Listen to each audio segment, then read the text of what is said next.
Bom dia, porque a campanha tocou e quando a campanha toca, Zezinho, vem atender você que está aí sentado em casa, claro, aguardando a gente. E você sabe, né, que quando a gente chega com esse programa na sua casa, a gente vem trazer aquele leque de descoberta de quem é que Zezinho vai sentar e tomar um café hoje. E hoje eu vou falar para vocês, viu? Hoje eu vou me encher de orgulho para chamar meu convidado, ou minha convidada. Ai, segredos! Por quê? A pessoa que vem hoje tem grande parcela e contribuição para a minha formação social também. Militante política, dirigente sindicalista. Olha, gente, eu posso dizer para vocês, aprendi muito com essa pessoa, porque até na mesa ela sentava, ela me ensinava que lugar que ela estava, poderia ter para sentar também. Ela sentava na mesa exatamente assim, para me chamar pela caderneta, meu nome de batismo que eu odiava, mas ela me chamava. Tá rindo ali, sabe por quê? Porque eu vou convidar para vir para minha cozinha agora a professora Zezé Leite. Todo mundo conhece. Agora vem cá, meu amor da minha vida. Prometo não falar o nome. Não, prometo não falar o nome, viu? Ai, Deus. Eu vou conseguir fazer essa entrevista hoje, viu? Porque ela sabe que eu sou apaixonado por ela. E essa pessoa maravilhosa que Poções conhece, mas tem muitas pessoas, muitas gerações que a vê por aí, mas não sabe a história, né, que ela tem em Poções. Vamos começar, Zezé, pelo surgimento dessa personalidade maravilhosa. Onde é que Zezé nasceu? Zezé veio de que origem? Quem são seus pais? Me fala um pouco sua família, Zezé. Primeiro eu quero agradecer essa recepção maravilhosa. Zezinho sabe que o carinho é recíproco, né? Eu fazia questão de chamar pelo nome de batismo exatamente porque ele era tão danado que chamar pelo nome de batismo dava uma travada na pessoa. Vocês imaginem Zezinho com 17, 18 anos, né? Então, aprontava muito. Eu chamava pelo nome de batismo para frear. Eu sou de Morrinhos, nasci em Morrinhos, vivo em Morrinhos. Sou filha de Zé Leite, conhecido lá que tinha uma venda ali na esquina da igreja. E vivo lá até hoje. Minha formação, estudei aqui em Poções, até o 4º ano estudei em Morrinhos, depois vim para Poções, onde eu fiz até o magistério, depois vim para Conquista estudar, mas sempre morando em Morrinhos. Sempre em Morrinhos. Suas origens, suas raízes são todas lá. Você falou que estudou em Morrinhos. Antigamente, no nosso tempo, né, já existia escola em Morrinhos ou a gente tinha que se deslocar para a sede? A escola de Morrinhos é uma escola antiga, ela já tem mais, acho que uns 80 anos. Meu Deus! E o interessante é que eu estudei na escola de Morrinhos. Aquela escola da esquina? Aquela escola da entrada. Da entrada ali, né? Hoje ela está reformada, porque durante quase 70 anos de existência tinha 2 salas de aula apenas, ela foi reformada, ampliada, mas eu estudei lá e depois eu voltei como professora. Eu fui alfabetizada por Dona Filinha, que muitos conhecem, e depois eu voltei como professora, mas até o 4º ano eu estudei lá. Até hoje ainda, hoje mudou a nomenclatura, né? Então é até o 5º ano. Antigamente era até o 4º ano. No 5º ano a gente vinha para Poções para estudar aqui. Poções. Gente, é uma coisa que eu não sabia, tá vendo? Achei que aquela escola era uma escola já moderna, pronta e feita. Antiguíssima. Muitos profissionais que existem em Poções ou que foram embora da cidade, mas talvez muitos pais e avós dessa geração que está nos vendo hoje, estudou em Morrinhos também. Zezé, então minha filha naquela época, né, terminou seus estudos em Morrinhos e veio para Poções. E aí sua trajetória escolar foi por onde aqui? Pois é, primeiro a gente deixa claro o seguinte, as políticas públicas do governo federal mudaram bastante. Naquela época a gente ficava, quando eu estudei aqui em Poções, o 5º até o 9º ano, não tinha asfalto em Morrinhos. De Morrinhos a Poções. E o que acontecia? A gente ficava de 10 horas da manhã sentado naquele ponto lá, esperando carona. Então, às vezes a gente chegava aqui em Poções 10h30 da manhã para estudar à tarde, e às vezes a gente chegava 1h30, porque dependia de carona. O fluxo de veículo era muito menor do que é hoje. E, principalmente, não existia a política educacional que tem hoje, que o aluno tem o transporte em casa. Hoje, meu filho estuda numa escola pública e o transporte escolar, que é amarelinho, pega na praça ali em Morrinhos, o ônibus fica ali, todo mundo se reúne e vem naquele ônibus, que volta também. E a gente não, a gente ficava lá esperando. Quando chegava muito cedo aqui em Poções, a gente ficava na praça ali, em frente à padaria de João Cambuí, lembra? Lembro. Tinha aquelas árvores bem frondosas, nada. antigamente. A gente ficava ali esperando da hora de subir pro Senec. Porque na época era Senec, né? Que eu estava no Senec. E era um grupo pequeno, as pessoas, a maior parte dos alunos desistiam de estudar no quarto ano pela dificuldade que era, né? De vir. Porque a gente não tinha, a gente tinha que comprar livro, a gente tinha que comprar farda e a gente tinha que comprar merenda. Então você vê como a coisa evoluiu, né? Melhorou, assim, o acesso à educação melhorou muito. Então, normalmente a gente herdava os livros do parente mais velho, né? Então, tinha uma prima que estudou o 5º ano, então aquela prima passava o livro pra gente, pro irmão mais velho, o irmão usava, a gente usava de novo aquele livro e a gente tinha que ter farda.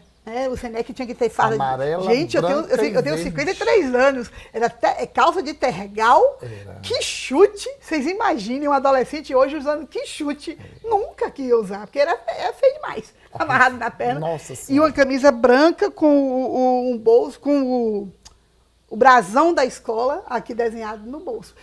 E meia preta. Se não tivesse com aquela farda, seu Bill não deixava a gente entrar na escola. Seu Bill. Seu Bill. Tu lembrou do seu Bill? Eu sou do tempo de seu Bill, Zezinho. Ou eu peguei seu Bill também, minha filha. Seu Bill tinha uma história interessante, né? Vou falar não, porque não convém, né? Mas deixa eu saber pra depois. Figuraça, né? Aí eu estudei no Senec até o magistério. E depois que eu terminei o magistério, voltei para Morrinhos como professora, em 89. Lá se vão 30 Já tinha estrada? 36 anos. Quando você voltou, já tinha estrada?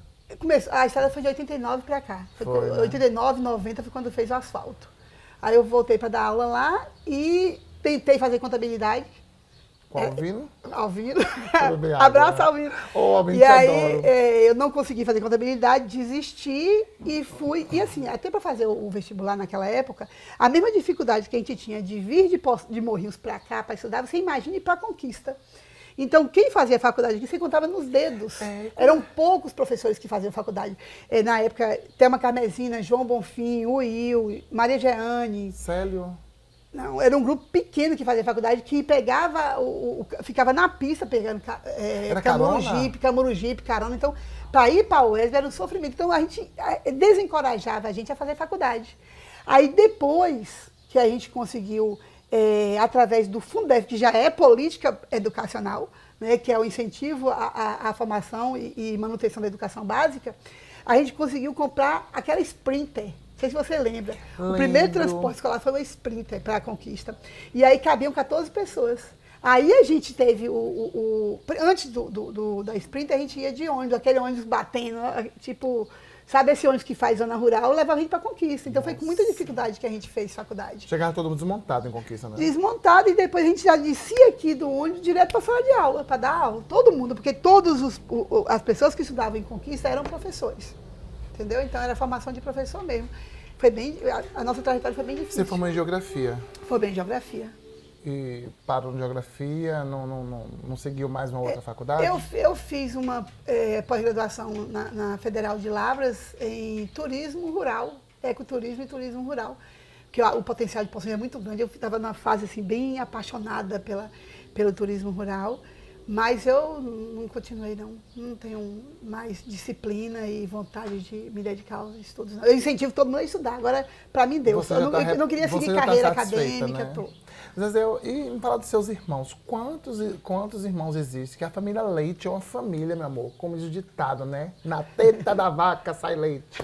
É gente demais na tua família, né? Me fala quem são seus irmãos. Minha família é bem grande, né? Eu tenho 4 irmãos, fora desse núcleo daqui de Morrinhos. Aí eu tenho José Antônio, que já morreu, mora em Salvador, tem Rubens, que mora em São Paulo, tem Nailton, que mora em Santa Catarina, e tem Maria do Carmo, que a família dela é de Itapetinga, não tenho contato, não sei onde está.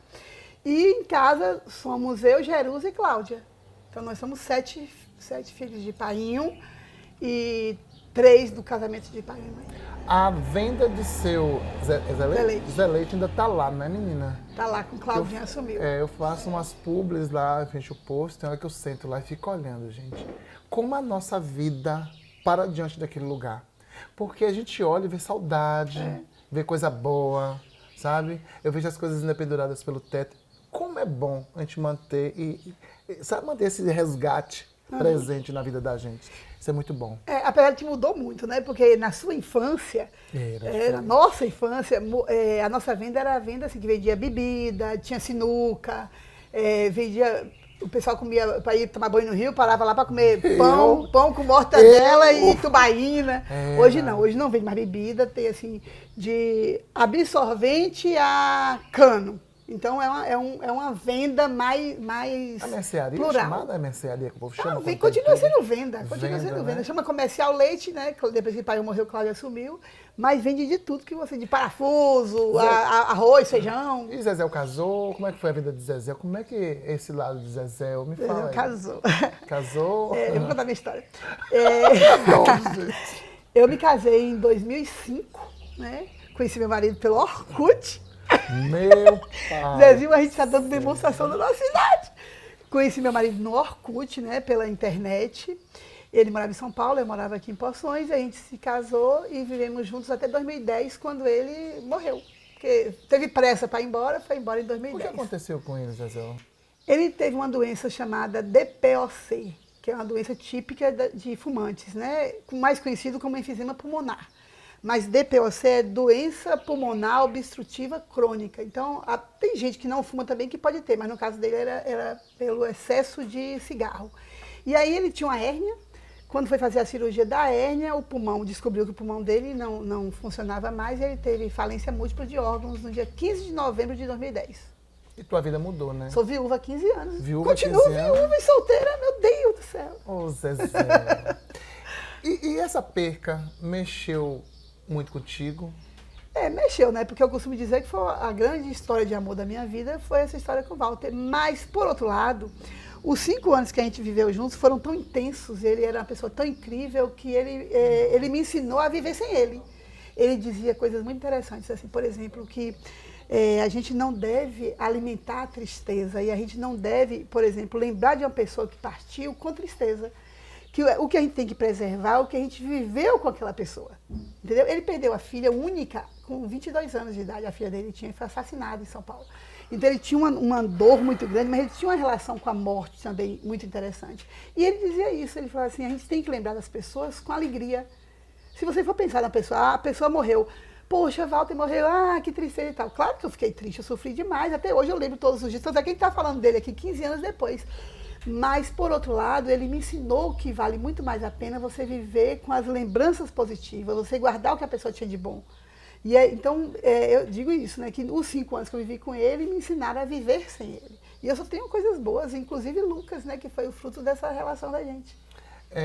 O Lucas chegou na sua vida em que ano? Lucas chegou em 2009. A gente tentou, né, durante 3 anos a gente tentou uma gravidez. E não tínhamos nenhum problema físico nem biológico que impedisse nossa gravidez.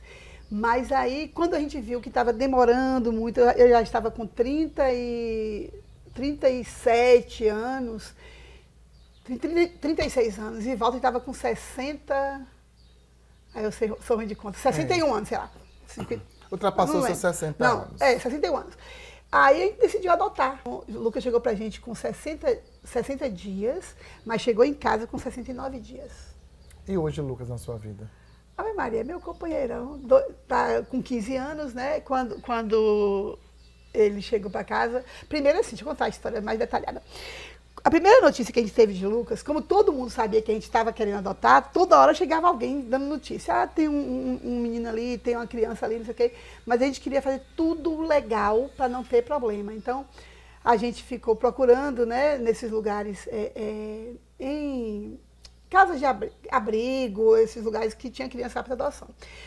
Quando o Lucas tinha 15 dias, a gente soube, através de uma amiga nossa, que ele tinha chegado no abrigo. Chamava Miguel. Na segunda informação, foi uma aluna de Walter que falou, olha, lá em Belo Campo chegou um menino, assim, acho que seria legal para vocês. Aí, na terceira vez, que a primeira pessoa falou assim, olha, Miguel tá lá e ele vai, se vocês não adotarem, a gente vai procurar a família que adotou a irmãzinha dele que mora em São Paulo. Aí Walter falou, não, 3 vezes esse menino é nosso. Nossa. Aí Walter foi lá, em Belo Campo, no abrigo. Pra você ter ideia, o Lucas tinha 2,8 kg quando chegou em casa, com 69 dias. Aí pronto, foi amor à primeira vista, aquela coisa mais fofinha, buchudinha. Aí fez toda a tramitação, foi conversar com a juíza, pegou como é que é? A guarda provisória. E aí, 9 dias depois, o Lucas chegou na nossa casa, no dia 20 de novembro de 2010. 2009. Nós comemoramos 3 aniversários de Lucas. No dia 11 de setembro, ele nasceu no dia das Torres Gêmeas, né? 11 de setembro, ele faz aniversário de nascimento.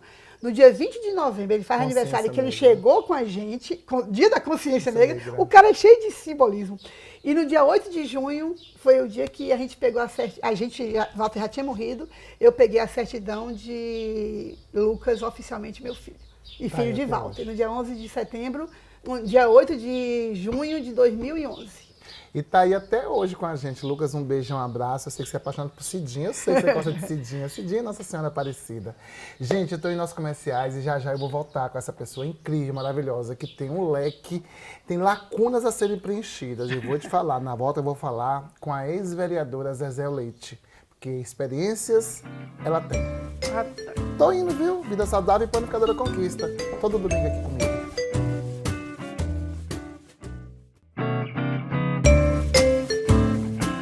Estamos de volta. Claro, a gente tem coisas que é boa, sabe o quê? O papo em off, viu? Aí que sai coisa de papo em off, viu? Adoro.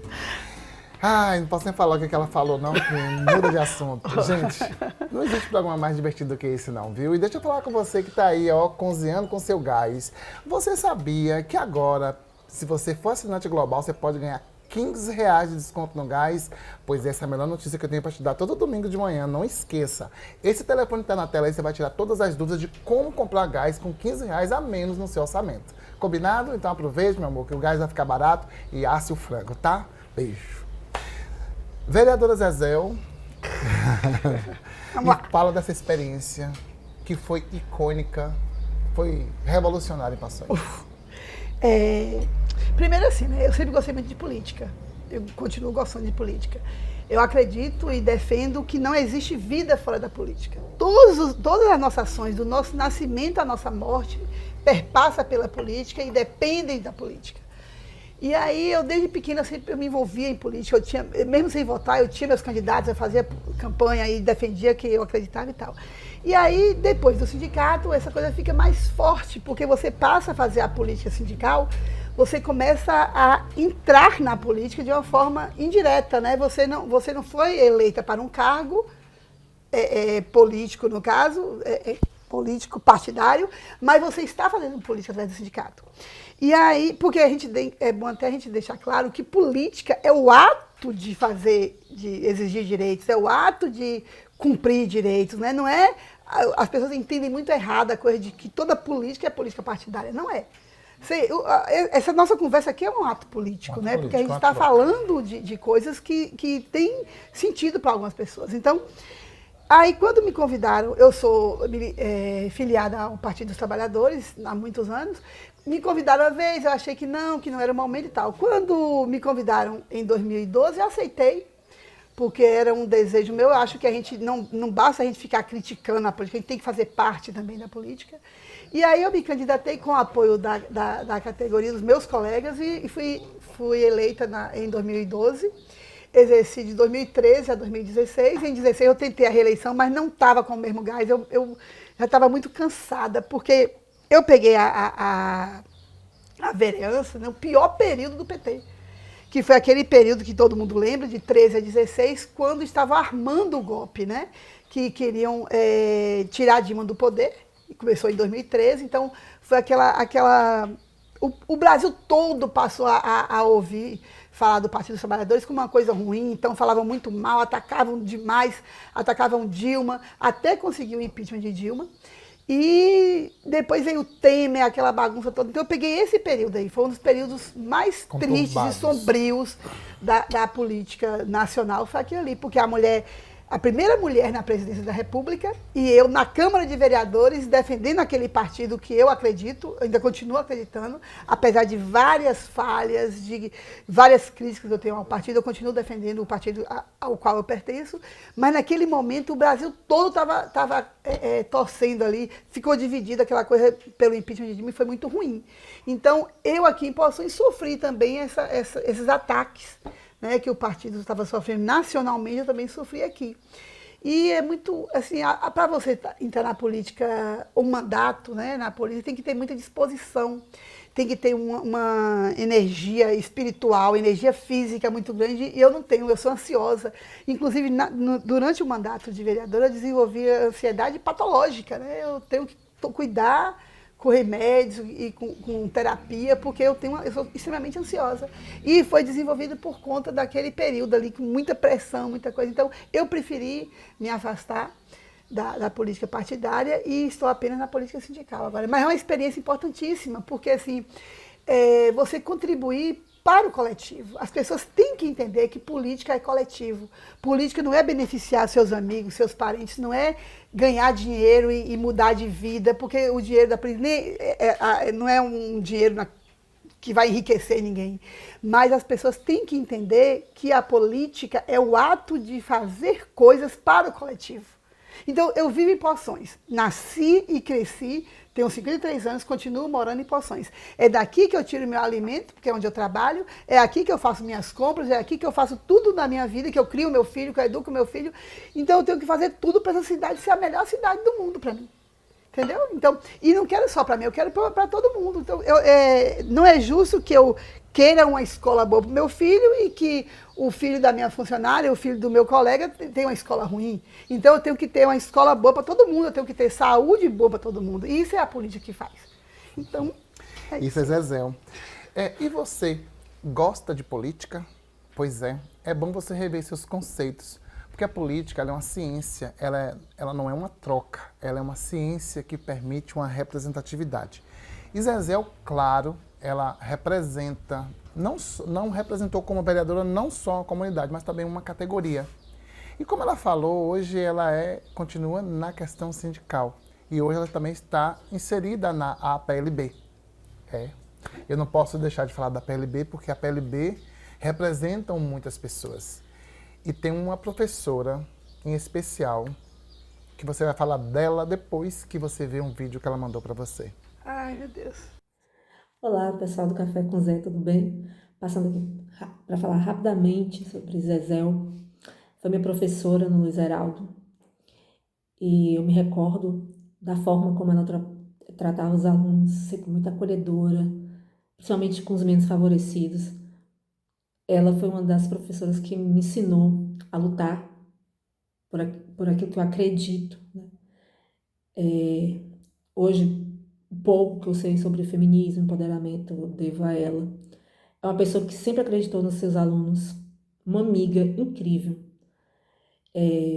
Toda vez que eu precisei de algo e que ela pôde me ajudar, nunca mediu esforços para me ver bem. Sempre me incentiva a escrever, em eventos legais. É uma mãezona, é uma pessoa que eu tenho o maior carinho e quero muito bem. Zezéu, um beijo, você sabe o quanto eu gosto de você e que esse ano seja um ano de muita felicidade. Tchau! Ai, gente, muito obrigada, Su, adorei. Su tem uma história bem interessante comigo pelo seguinte, porque Su foi minha aluna no Luiz Heraldo, foi uma turma incrível, uma turma assim, de meninos muito talentosos, que a gente sabia que seriam grandes profissionais na vida, porque era uma turma que me dava um trabalho, Zezinho. Se tu deu trabalho, essa turma dava o dobro. É muita energia. Mas a gente via a capacidade desses alunos.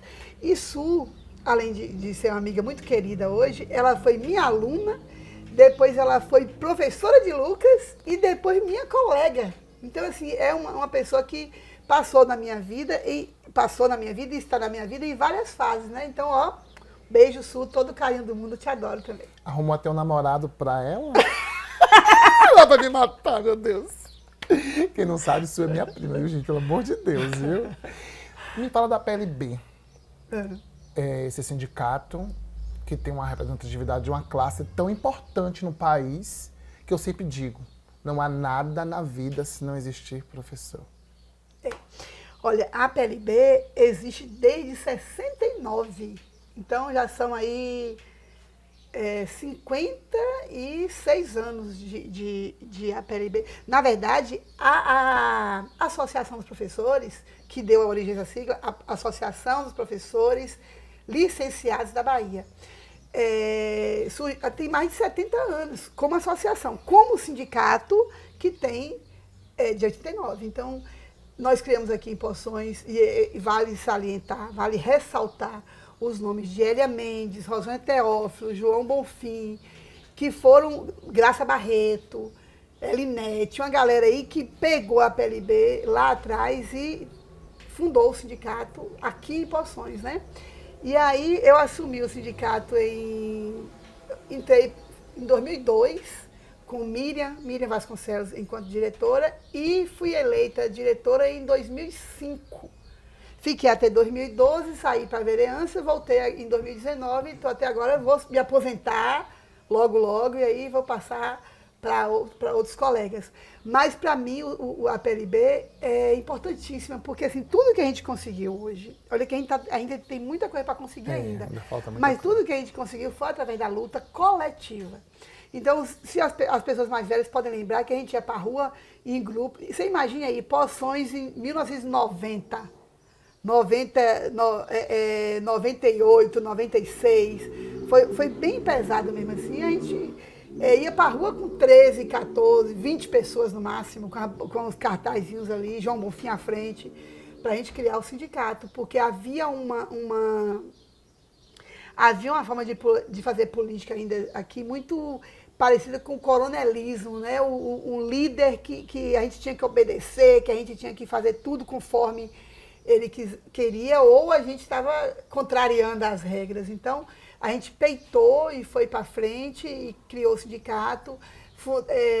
Nossas leis começaram a ser criadas em 98, 2002, que a gente criou o sindicato, a gente começou a brigar pelo plano de carreira.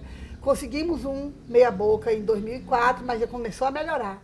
E em 2008, assim que fez o piso nacional, que criou a lei do piso nacional para o professor, a gente começou a brigar pelo piso nacional já no nosso plano de carreira. E em 2012 foi criado o plano de carreira, que é essa lei que nos rege agora, até hoje, né, que a gente está tentando reformular. Muita dificuldade para a gente conseguir, muita dificuldade, mas sempre vai para a rua junto, a gente brigou junto, a gente conseguiu o que a gente tem até hoje. E vamos continuar brigando, porque está longe da gente ter todos os direitos garantidos. Zezé, quantos professores existe hoje? É cadastrado? Filiados, nós temos cerca de 340 profissionais. E efetivos, eu não sei quantos chamaram agora do concurso, eu não tenho esse dado ainda, mas até setembro do ano passado nós tínhamos 378. Então, assim, quase 90% dos professores são filiados. É muita gente. É mais difícil ser presidente da PLB ou ser vereadora? Cada coisa tem suas dificuldades, né? A vereança, como eu falei, foi difícil por ter sido naquele período. E assim, infelizmente, nós ainda vivemos numa sociedade machista, misógina. Bom falar sobre né? isso. Eu acho que até vale ressaltar agora, por exemplo, Larissa foi comprovado aí que foi a pessoa o vereador que mais fez projetos na Câmara de Vereadores no último mandato. Larissa não foi reeleita. Né? Então, ser mulher e ser política não é fácil.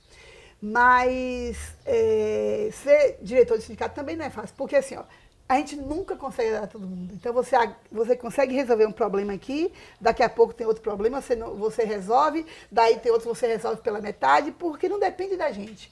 Mas eu gosto do trabalho que eu faço e eu tento fazer da melhor forma possível. Zezé, você é uma feminista, você é uma mulher que defende os direitos das mulheres. Entendeu? E você acha que a mulher tem que estar em qualquer lugar, usar o que ela quiser usar, ser o que ela quiser ser, você é dessas. Você acha que falta mais apoio da mulher junto à mulher? O seu ponto de vista? Ou você acha que isso evoluiu?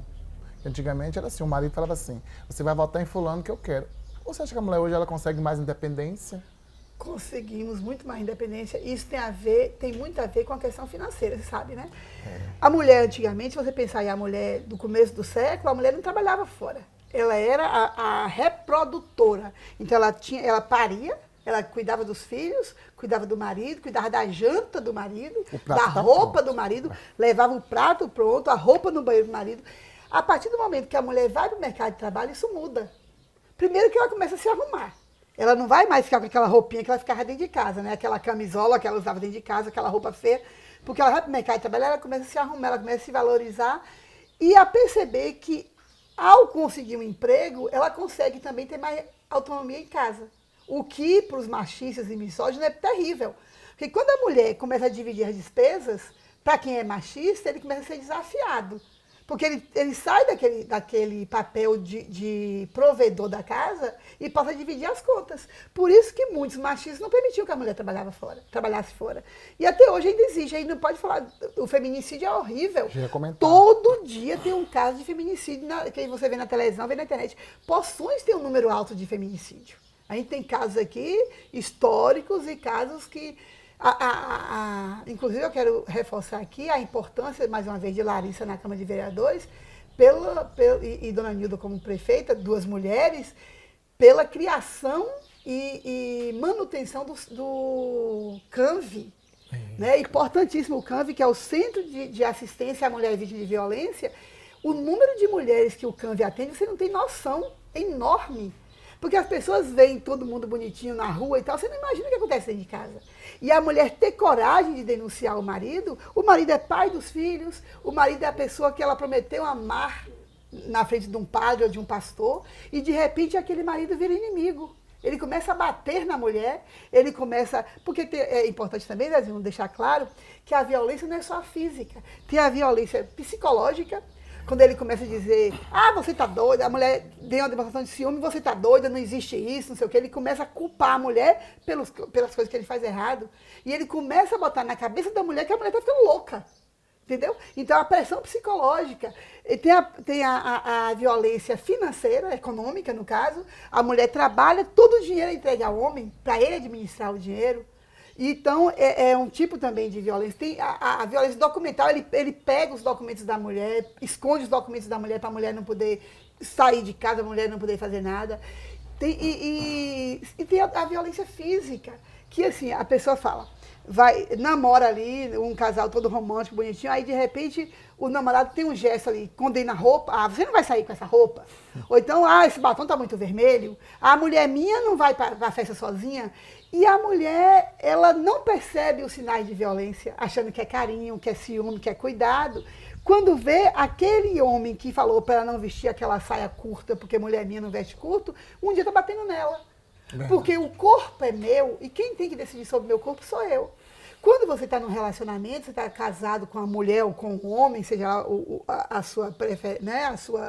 a sua orientação, você vai dividir as coisas com seu companheiro ou com sua companheira. Mas nenhum pode mandar no outro. Você não é propriedade. Eu posso dizer, esse copo aqui é de Zezinho, né? Mas eu não posso falar, eu sou dona de Zezinho. Porque cada um se pertence, né? Senão... E aí a violência é terrível, assim, muito triste.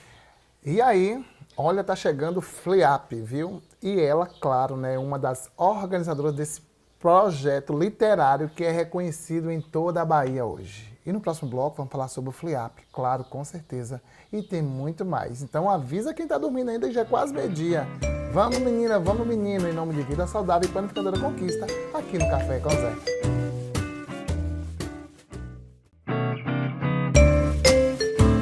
Oi, gente, estou de volta. Estávamos aqui tomando um suquinho, batendo papinho, porque você sabe, né? Não dá para conversar e comer ao mesmo tempo, porque senão o bolo alimentar despenca da boca. Mas o que não despenca da boca aqui, sabe o quê? É a relação de uma pessoa com os livros. Zezéu, sua relação com os livros ela é muito forte. E eu queria que você me falasse sua relação com os livros quando nós chegarmos na FLIAP. Bem, você imagine morar em Morrinhos, nos anos 80, sem televisão, sem energia elétrica, sem poder vir para o parquinho de Poções, porque a zona rural era diferenciada. Então, a cidade não era para quem era da zona rural. A gente vivia lá na roça, né? Brincando no rio e tal. Mas aqui tinha os parquinhos, a gente não vinha. Então, para nós, restava ler. E a gente sempre, lá em casa, a gente sempre foi estimulado a ler. Ler gibi, depois tinha umas revistinhas de adolescente, a gente ia lendo. E aí cheguei na literatura. E os livros, a minha relação com o livro é de amor profundo, assim. Eu sou uma leitora assídua, eu leio todos os dias, tenho uma biblioteca muito legal, assim. Incentivo todo mundo a ler. Nós temos um clube de leitura, né, que o Coruja, que já tem 11 anos, agora em fevereiro faz 12 anos que a gente tem o clube de leitura. E a gente se reúne uma vez por mês, geralmente num bar ou num restaurante, para a gente beber, comer e falar de livros.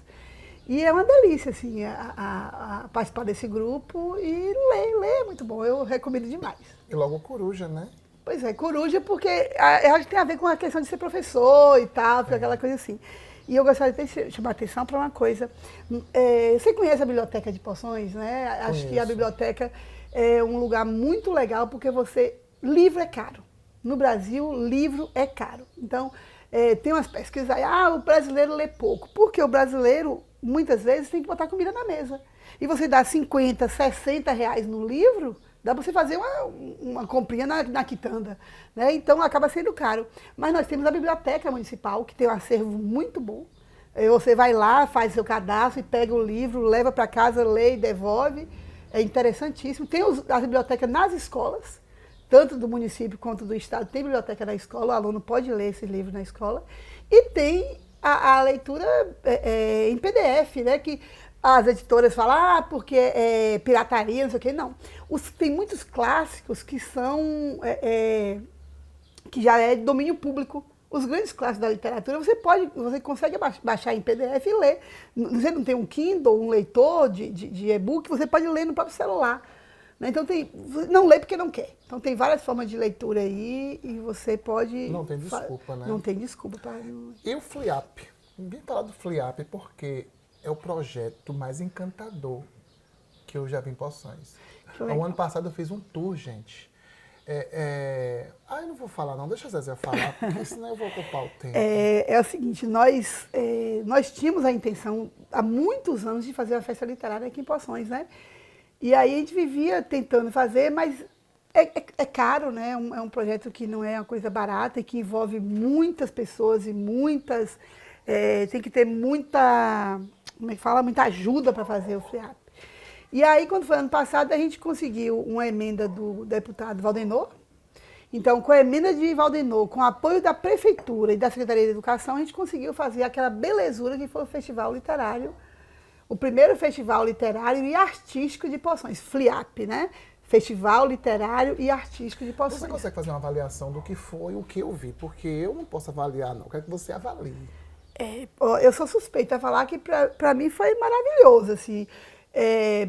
O público compareceu assim, massivamente nas rodas de conversa, nas mesas de debate, né? A gente teve grandes nomes aqui, nomes importantes aqui da região e do país. Por exemplo, a nossa convidada especial para falar de literatura foi Luciane Aparecida, que ganhou o Prêmio São Paulo de Literatura e foi finalista do Prêmio Jabuti, que é o prêmio mais importante do Brasil para a literatura. Tipo o Oscar da literatura no Brasil é o Prêmio Jabuti. E Luciane ficou na final desse prêmio. Ela estava aqui em Poções, esteve aqui durante 2 dias, participou da mesa. Foi fantástico. Esse ano a gente pretende fazer no mesmo nível ou melhor do que o ano passado ainda. Tanto para as pessoas que foram ano passado, foi depois de junho, não foi? Foi em julho, foi de 11 a 13 de julho. Esse ano, em virtude do clima, né, que está muito instável, né, fica a minha mensagem aqui, gente, vamos cuidar da natureza, tá bom?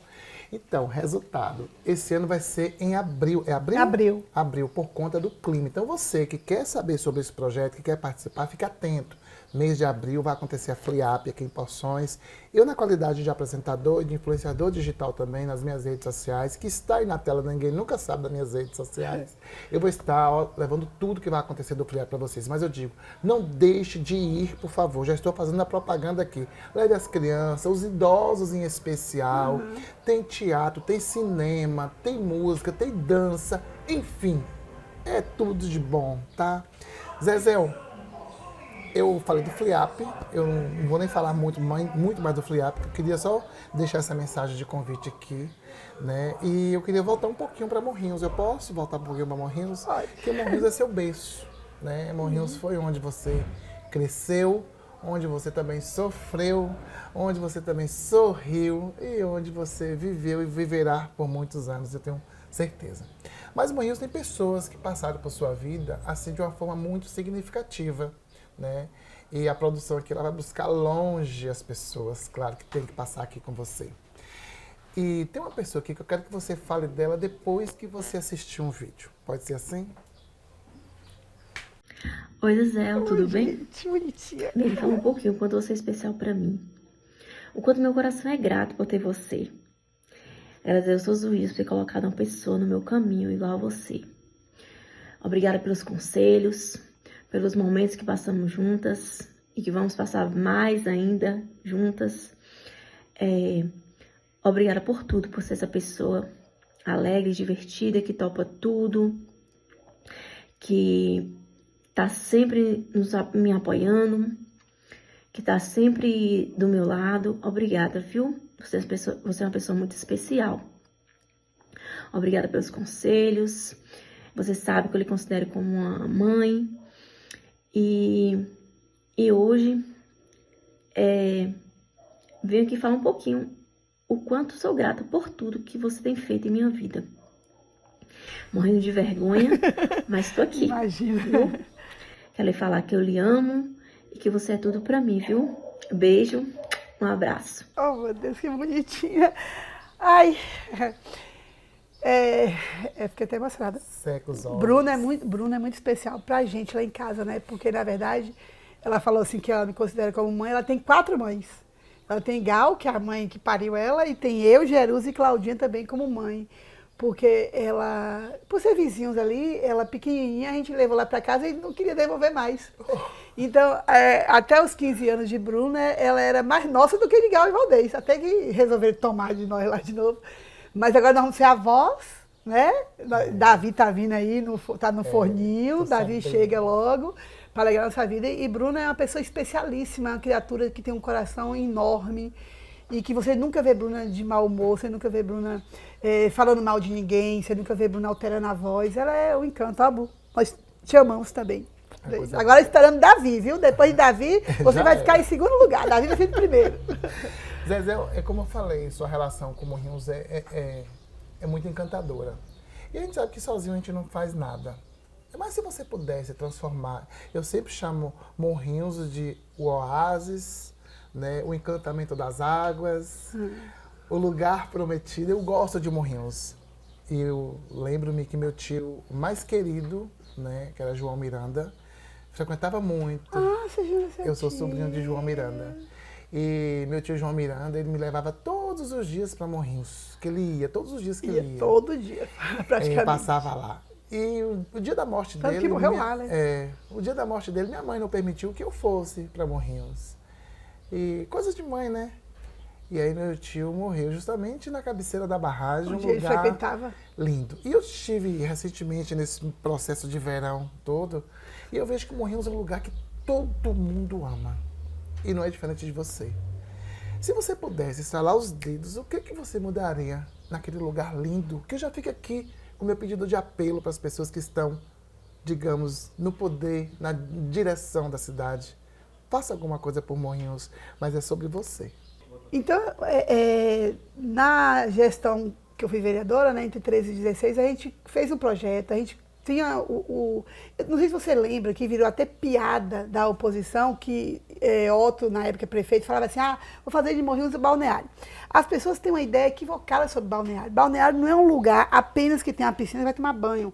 Balneário pode ser um centro, um povoado, pode ser até uma cidade, como existe Balneário de Camboriú, tem lá no Espírito Santo aquela famosa Guarapari, que é uma espécie de balneário. Em Morrinhos, a ideia é urbanizar Morrinhos, é fazer o saneamento básico, porque nós temos o rio que está praticamente morto, né? Aquele rio foi sendo ocupado, as margens, foi ficando sujo, então o rio... né?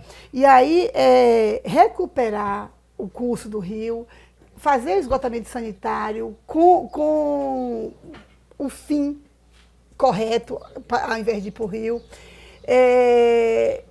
Calçar as ruas. Não é que a gente não quer que Morrinhos se transforme numa cidade, não. Porque o legal de Morrinhos é ser um povoado, mas que tenha uma estrutura para todo mundo viver num lugar com mais saúde, porque saneamento básico é saúde, né? E esse aí é nosso projeto e já está encaminhado, já tem uma emenda aí de um deputado que está para sair. E essa gestão nos prometeu, e nós acreditamos que vai sair, Amém. a questão do saneamento básico, que é o principal de Morrinhos. E segurança, né? E segurança porque, infelizmente... Como é essa questão, já tocando nessa questão, como é a questão da segurança em Morrinhos, Zezé? Porque, infelizmente, você falou do seu João Miranda, inclusive, saudades, que era uma pessoa que frequentava a nossa casa, né? Era amigo de Painho, frequentava a nossa casa. Antigamente, as pessoas iam para Morrinhos para tomar banho. Era só iam para o rio para tomar banho e tal. Então, continuam indo para a barragem, continua tendo um tráfego muito grande de motos, de carro e tal. E aí tem que ter uma segurança, não só na questão da violência, né? Porque já teve casos de assalto, de roubo, de arrombamento e tal. Ter um policiamento, é um projeto também da minha época de vereadora, de fazer um posto policial em Morrinhos, para que, porque acontece alguma coisa em Morrinhos, a gente chama a polícia, até a polícia chega lá, né, a pessoa já vazou. Então, ter um posto policial para atender a população de Morrinhos em casos assim. Eu acho que vai sair, sim. Já existe o projeto, já existe até o lugar e vai sair. Em nome de Jesus.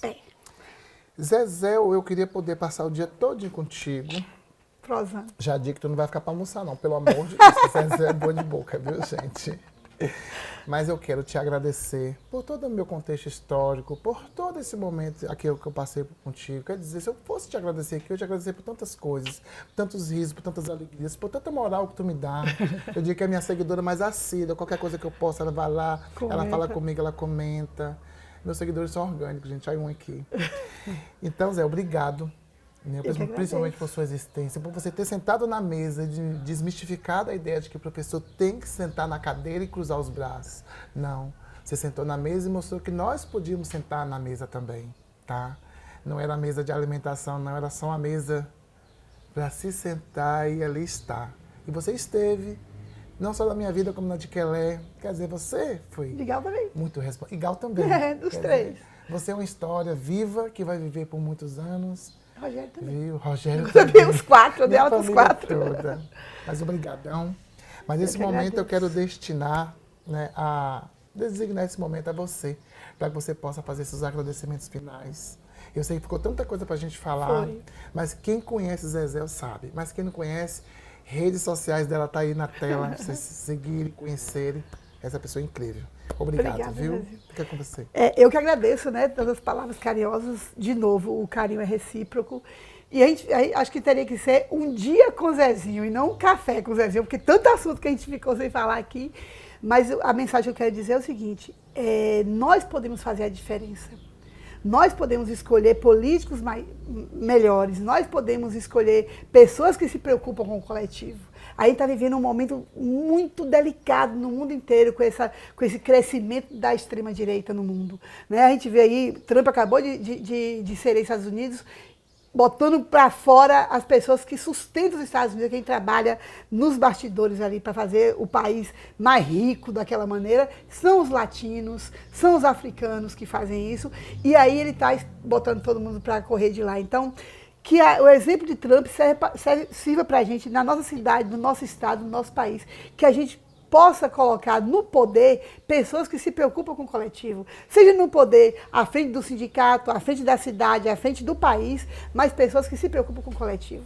Quem quiser ver um mundo melhor tem que começar por sua casa, conversando com seu filho, conversando com sua filha, ensinando que o menino não pode ser violento com a menina, que a menina não pode baixar a cabeça para ninguém, que a menina tem que conquistar o mundo. Então, eu acho que a gente pode fazer um mundo melhor, a começar pela nossa casa, pela nossa rua, pela nossa cidade e pelo nosso país. E no mais, um abraço a todos, obrigada Zezinho de novo e até a próxima. Ah, gostei, tem que ter Zezé 2, viu? Gente, e aí? A mulher falou tanta coisa boa, mas eu vou pegar uma parte que eu gostei muito que ela falou. Ensine a menina a não baixar a cabeça pro menino.